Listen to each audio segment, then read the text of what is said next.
I'm Jen from That Mama Book Nook, and welcome back to my channel.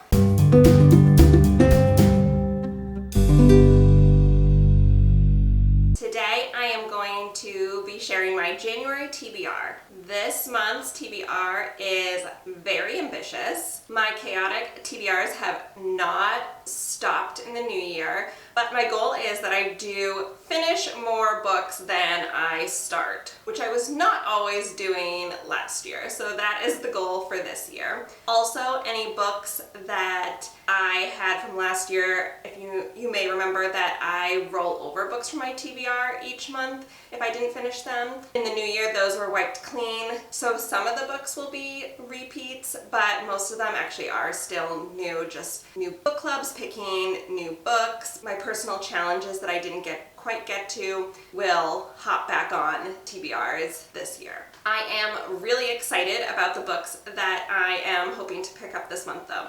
We're going to just jump right into it. The first book that I'm going to be reading is with my local book club, and that is The Nickel Boys by Colson Whitehead. I'm also participating in a diverse reading challenge this year, and this book I believe will fulfill the prompt of modern slavery. I purchased this book from my local bookstore that hosts the book club as a way to support them. You can see I did start it, but I really have only read the prologue, so I'm not very far in. We all picked a book that was turned into a movie, or was going to be. So The Nickel Boys is also a movie. This follows Elwood Curtis, who is abandoned by his parents and raised by his loving but strict grandmother.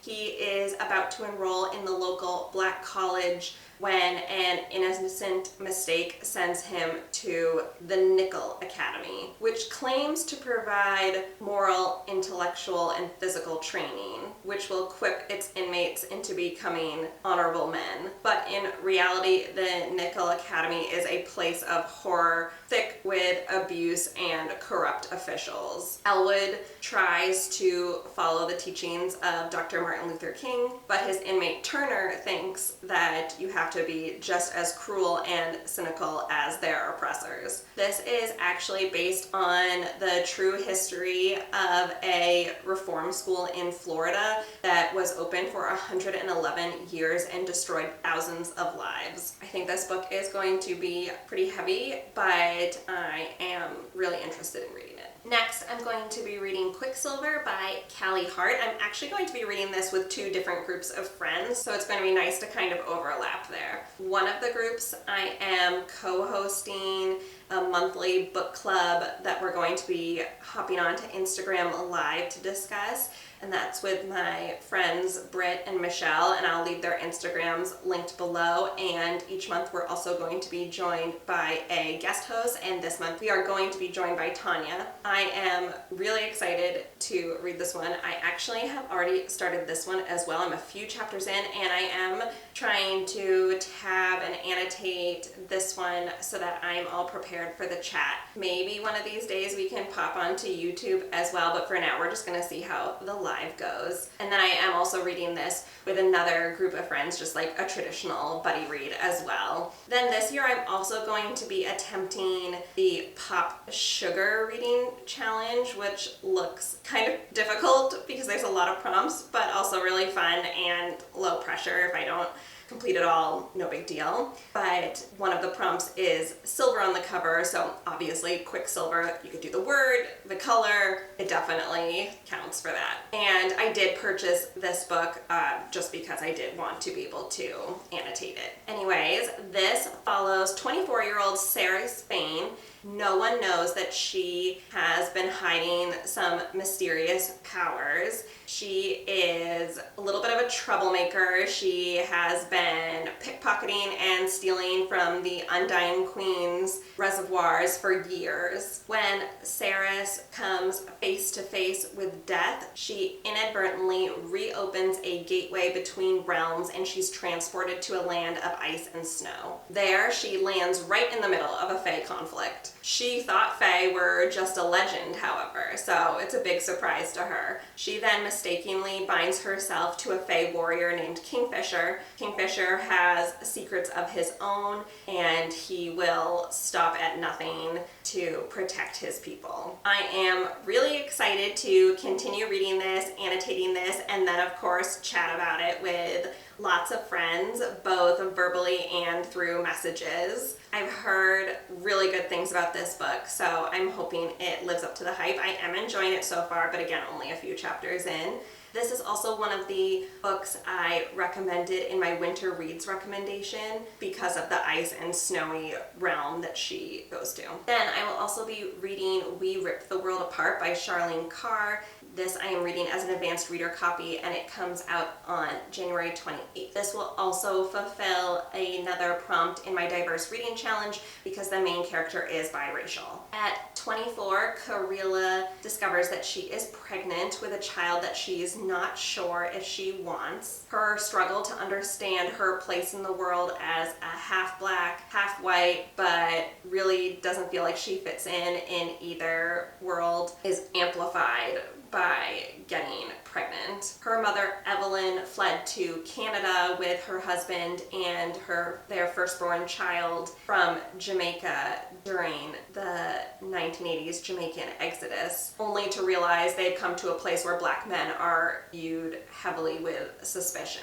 Years later, Evelyn's mother-in-law, Violet, moves in, offering Karila a connection to her Jamaican heritage. However, the traumas that they all carry are deep and complicated, and in the present day, Karila has to kind of learn how to come to terms with everything. This seems like another heavy emotional reads, and let me tell you, this is not the last one either, but it's another one that seems really moving and powerful, and I'm looking forward to.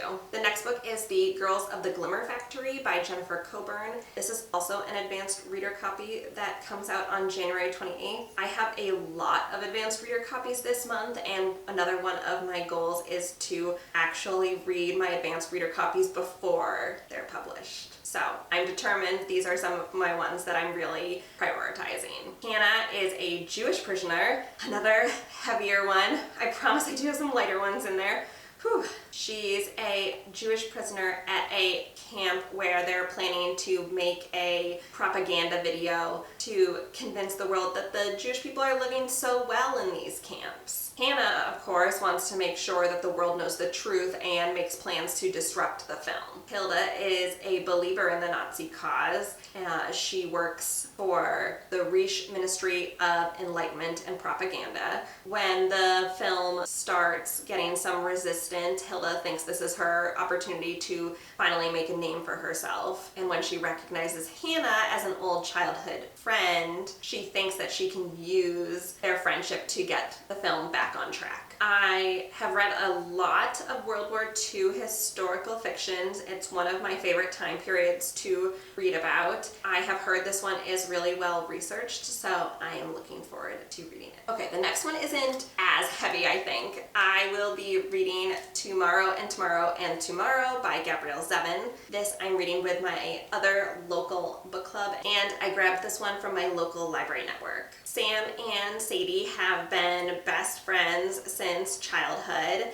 They end up developing a video game named Ichigo. Not sure if I'm saying the game right, but that's the game. And it becomes this huge success overnight, all before they even graduate college. However, success and money aren't everything, and it certainly won't protect them from their creative ambitions or betrayals of their hearts. This is one that I hoped to have read last year, and I didn't quite get to it, so I'm glad that I have an opportunity to try again this year. I hear mostly good things, but sometimes some mixed things about this one. I read The Storied Life of A.J. Fikry by this author last year, and it was good, but I didn't love it as much as I feel like a lot of other people love it. So I'm interested to see what I think about this one. Then I also will be reading Ledge by Stacy McEwen. I also grabbed this one from my local library network, and I am reading this with the Stay at Home Mom Book Queen book club.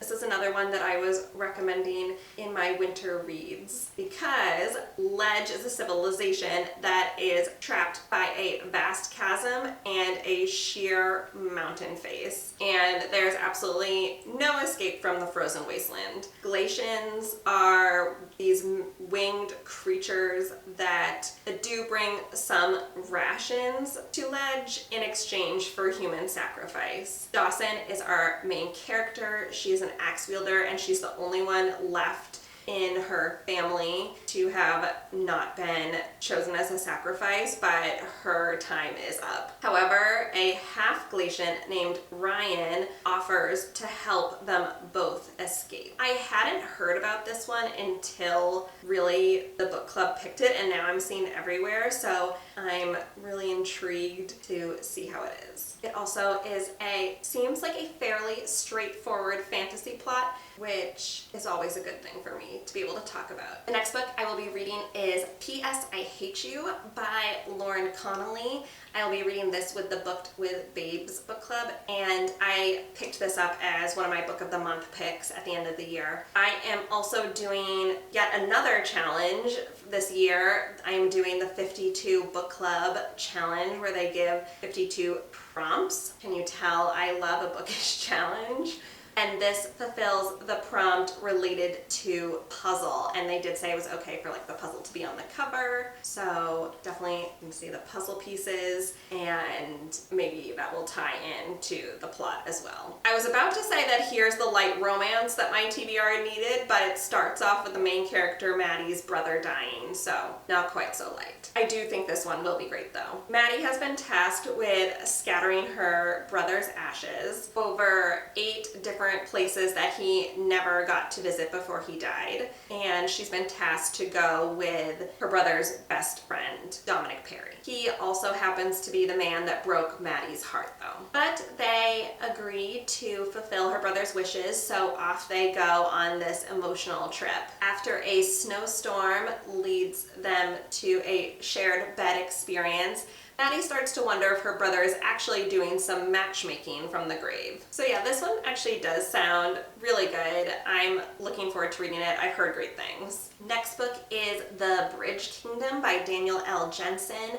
I picked this one up on Kindle. I had some credits to use up, so that worked out perfect. And I will be reading this one with the Carolina Book Club on Instagram and Fable. This is about a warrior princess named Lara who is enemies with King Aaron and wants so badly to defeat him. She is sent to him as a bride under the guise of bringing peace between the kingdom and the community, but Lara is planned to do anything in her power to fracture the king's defenses. Once she enters the kingdom though and starts kind of understanding the war a little bit deeper, Lara starts to question which side of the war she actually has been on. And also her feelings for King Aaron start to transform.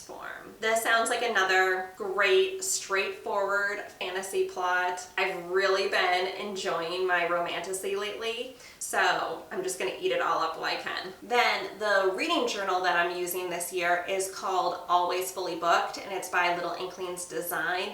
It is a full planner, like your standard planner, except that it also has all these like bookish trackers. It's really designed for books, but you can certainly still do your day-to-day things in it as well. I definitely hope to show that on a future video, but they have started an Always Fully Booked book club. So like this is the first time doing it, so I had to jump in, of course. I can't say no to a book club, especially a brand new one for a company or a group of people that I really enjoy. So in January, they are reading One Dark Window by Rachel Gillig, and I already had this one on my shelf because I won it in a giveaway challenge last year, and this was another one that I'd hoped to get to last year and I didn't. So again, it was very easy to say yes to joining this book club. This is about Elspeth Spindle, who lives in a kingdom called Bluster, which is surrounded by mist. She apparently has a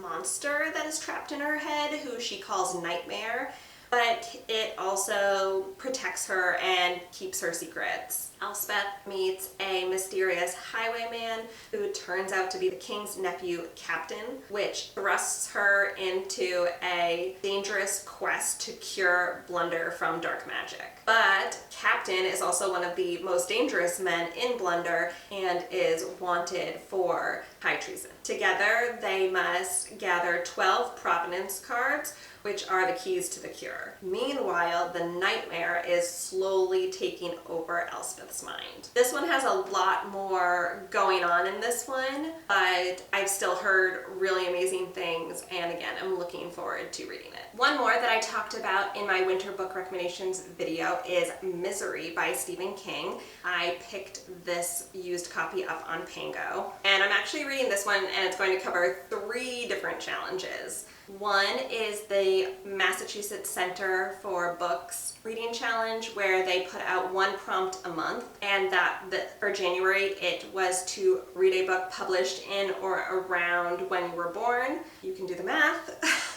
Pop Sugar actually also has the same prompt though, so that worked out. And the 52 Book Club had a prompt of a book with a title that starts with M. So Misery, obviously. And not a true challenge, but I was inspired by Books and Lala's video series where she was trying to find a 5-star read in every year that she's been alive. And I'm not going to necessarily do a video series on that, but I'm just kind of doing it on the side, seeing if I can do that. And this was, I believe, one of the top books for that year. Anyway, super briefly, since I already talked about this one in my winter book video, this follows Paul Sheldon, who is a best-selling novelist. His biggest fan is Annie Wilkes, who also happens to be Paul's nurse after he got into a car accident and is still recovering from those injuries. However, she is also his captor, and she is insisting that he write his next novel only for her. This is my first Stephen King. I am nervous if I don't like it that I'm not going to like a book from this year, but that's a little bit silly since obviously there are plenty of top books that I don't care for and plenty of lower rated books that I end up loving, because there are just different books for different people. But I am hoping that I like this one, whether it is a 5-star read or not. Then you may remember that I'm trying to read the books on my shelf. Each month I read the longest book on my shelf with the hopes that I will start getting easier and easier to complete books, but so far that hasn't necessarily been the case because I just keep picking up longer and longer books. I didn't do great with this challenge last year, but I am going to try it again to see if I could get through some of my heavy books on my shelf. Longest book currently on my physical TBR is Scarlet by Alexandra Ripley at 823 pages. This also fulfills one of Bree's from 4 Paws in a Book 25 in 25 challenge, which I'm also participating in, and that is a book with a 1-word title. I'm actually reading a lot of books with 1-word titles this month, but I just decided I was going to pick this one to count for the challenge. Maybe that will motivate me to actually crack it open. This is kind of like the unofficial sequel to Gone with the Wind. Obviously it's a different author,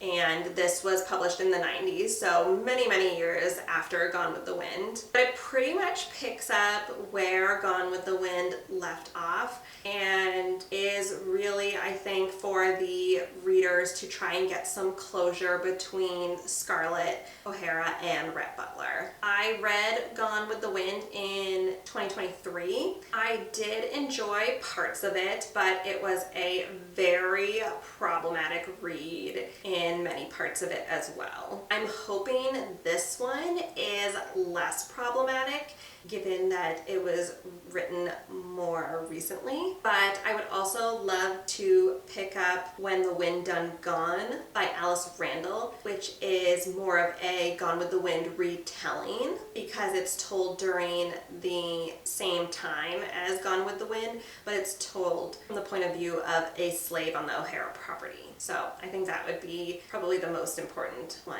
to read out of the three. Then one of my other self-appointed challenges that I give myself each month is to read the next highest rated book on my TBR, whether that's on my shelf or not. And if it's a book in a series, I just insert the next book in that series. I don't obviously go out of order. I also only did fair with this challenge last year, but I do want to also continue with this one as a way to read some of the books that I'm really looking forward to that maybe are a little older or are not being picked by my book clubs and other things that I'm reading. This one was on one of my TBRs, so this month it is still Elantris by Brandon Sanderson. Really, it was actually Words of Radiance, but I want to read the Cosmere in publishing order, so I am starting with Elantris. That's not necessarily the recommended order by Brandon Sanderson or other people, but I am committed to publication order. That's what I prefer. I know that this might not be his best work. That's fine. I will still pick up the next book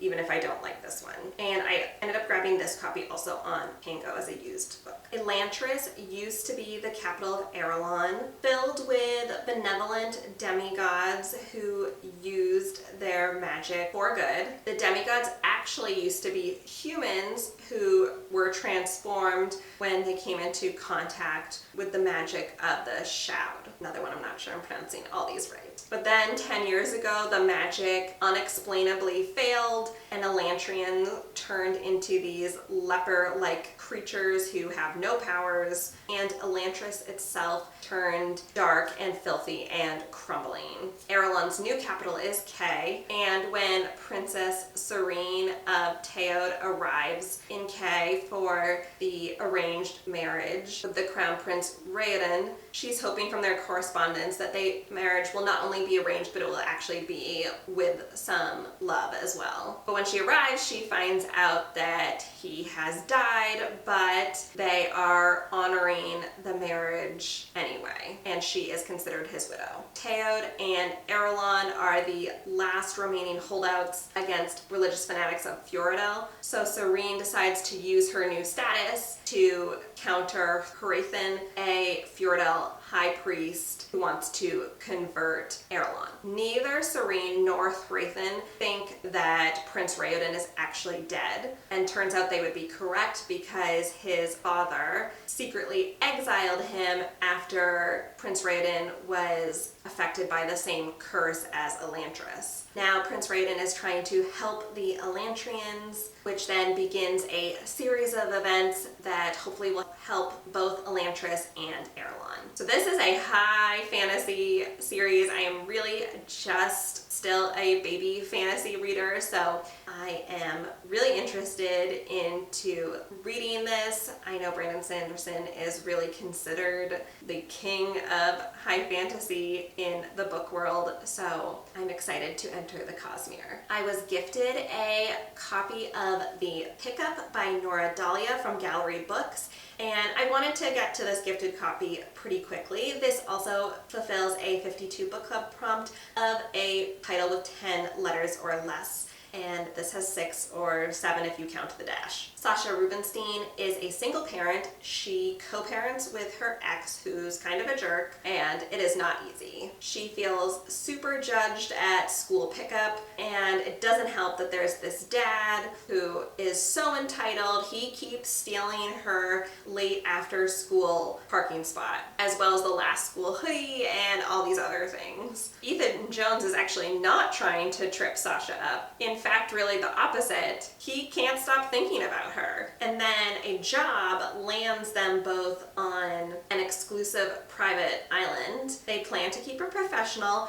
but temptation and tension have other plans. Okay, this is the light romance that I needed in my TBR. Last year, I participated in Kayla from Books and Lala's Buzzword reading challenge each month, and I plan to do that again this year. She actually has 2 going on this year. The The first one is her usual one, which is a title prompt, and for January that is Truth and Lies. So a book with words related to truth and lies in the title. So I am really excited to pick up One True Loves by Taylor Jenkins Reid. I have been dying to pick up another Taylor Jenkins Reid book, so excited that this one fit. I also already had this one on my shelf. I believe I picked this up either at a little free library or a library sale. This follows Emma Blair, who marries her high school sweetheart, Jesse. They travel the world together, living life to the fullest and seizing every opportunity for adventure. On their first wedding anniversary, Jesse is on a helicopter over the Pacific and it goes missing and Jesse is gone.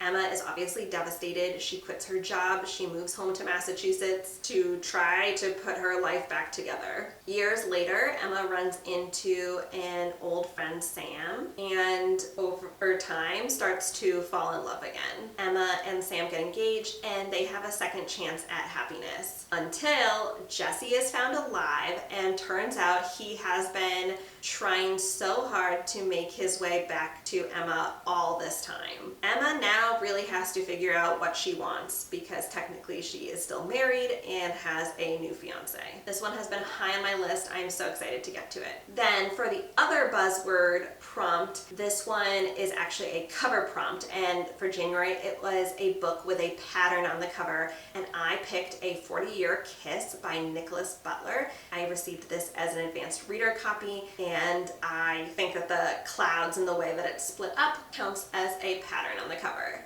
This book comes out on February 4th. This is about Charlie and Vivian, who parted ways after 4 years of marriage. Their love wasn't dead, but it was too hard, too many problems. They decided to just go their separate ways. Charlie then returns to Wisconsin 40 years later and wants to reconnect with Vivian. 40 years is a long time though. That's 40 years of other relationships, building new lives, and long-held regrets, secrets, and painful mistakes. Then my last advanced reader copy that I will be reading in January is Celebrity Crush by Christy Swift. This one comes out on February 11th. And this, along with some of the other books, but I've decided to choose this one to fulfill the Pop Sugar prompt of a book that I received for free. This is about an author named Emmy Ellison who loves a good happy ever after in books but does not think that she will be getting one herself. Instead, she is hoping to focus on her career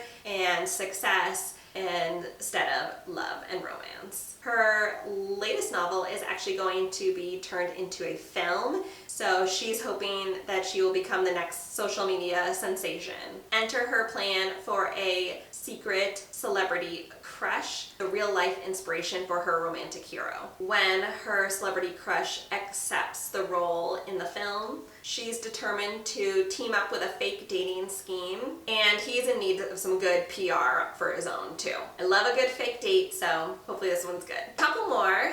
I needed a book that started with a B for the Books Are Life challenge on Instagram. So if you count out all those letters, there is 12, so there's one for each month if you wanted to, but basically reading a book that starts with each letter of that phrase. I wanted a quick, easy read since my TBR this month is bananas, so I chose Bookworm and the Beast by True Taylor, and this also will fulfill a 52 book club prompt of a pun in the title. So Bookworm and the Beast, Beauty and the Beast. I got this one on a Stuff Your Kindle day, I'm pretty sure. Bonnie is leaving her boring day-to-day routine to get to travel to a seaside mansion to interview superstar Jack R.R. Bestia. The puns throughout this book are heavy. He has a reputation for being reclusive and temperamental, and when she arrives, Bonnie signs a non-disclosure agreement, which ends up being very necessary because Jack has a big secret. Now Bonnie has to stay at the castle until Jack Jack's long overdue book is finished. Jack doesn't make it easy, but every once in a while Bonnie gets a glimpse of a charming gentleman underneath all that grumpiness. Obviously a quick, easy Beauty and the Beast retelling. Hopefully it's fun. I think it will be. Then the last of my self-appointed challenges is that I like to read a book off of Goodreads' Best Books Ever list. I did okay with this one, but I definitely missed a few at the end of the year,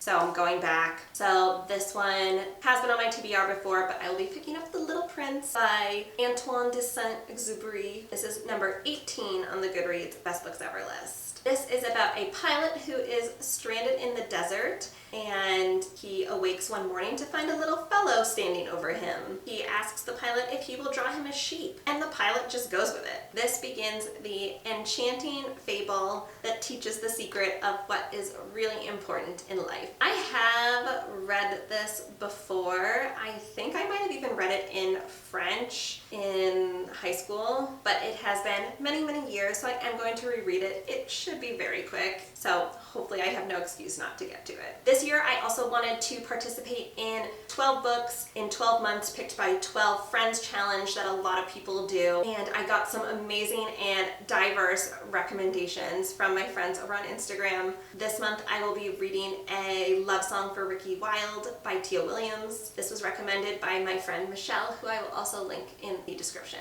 This will also fulfill a Pop Sugar prompt where music plays an integral part in the plot. I hope I'll change that if it doesn't actually. And a diverse reading challenge prompt of a time period that I don't know a whole lot about. A significant part of this book, I believe, takes place during the Harlem Renaissance, which is not a time period that I've read a lot about, so I'm looking forward to reading more. Ricky Wilde is a impulsive, artistic daughter of powerful Atlanta dynasty. She's very different from her family. When regal nonagenarian Ms. Dela invites her to rent the bottom floor of her Harlem brownstone, Ricky jumps at the chance for a fresh beginning. She leaves behind her family, her wealth, her chaotic romantic life to fulfill a dream of opening a flower shop. And just beneath the surface of her new neighborhood, the music, stories, and dazzling drama of the Harlem Renaissance still simmers. One evening in February, Ricky encounters a handsome, mysterious stranger who ends up changing her world. Then, last but not least, on January 21st, Onyx Storm by Rebecca Yarros, the third book in the Empyrean series,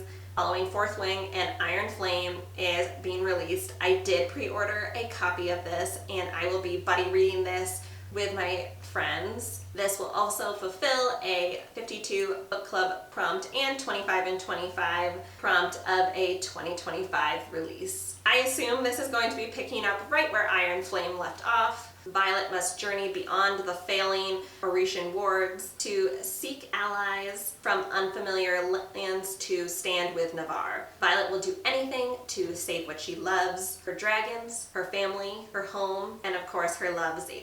Violet also needs the truth. And then part of the synopsis says, but a storm is coming and not everyone will survive. I'm ready for this and I'm not ready for this at the same time. Phew! That is it. Let's see how much I actually read, but I am genuinely so excited for all of these. If you're still here, let me know what books you are hoping to read in January, especially if there's any of the same. I'd love to know. And if you are not feeling super chatty, but just want to let me know that you were here, go ahead and leave me a dragon emoji for Onyx Storm, and I will see you on my next video. Bye!